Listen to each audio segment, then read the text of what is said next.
தென்னங்கிளையும் தென்றல் காத்தும் குயிலும் ஆடிமானே ஒன்ன தினம் பாடும்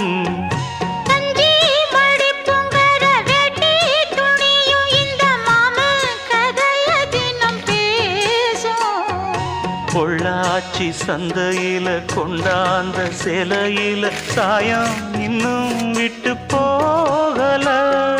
பண்ணாரி கோயிலுக்கு முந்தான ஓரத்துல நேர்ந்து முடிச்ச கடன் தீரல மானே மானே ஒன்னத்தானே எண்ணி நானும் நாடும் தவித்தேனே